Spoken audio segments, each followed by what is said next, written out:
السلام علیکم ورحمۃ اللہ وبرکاتہ۔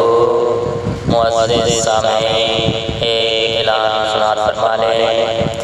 تبلیغی و اصلاحی پروگرام منعقد کیا گیا ہے جس میں نوجوانوں کے دلوں کی دھڑکن محترم جناب حضرت مولانا قاری انعام اللہ عثمانی صاحب آپ سائیوال یہ نماز مغرب کے بعد خطبہ فرمائیں گے اور خطیب لسانی حضرت مولانا قاری احمد حسن ساجد صاحب آپ سائیوال یہ بعد نماز عشاء ارشاد فرمائیں گے۔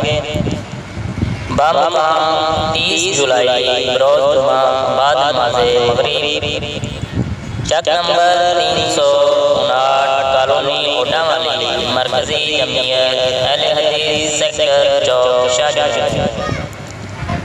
سب دوست احباب تشریف لائیں اور اپنے دلوں کو قرآن و سنت سے منور فرمائیں۔ السلام علیکم ورحمۃ اللہ۔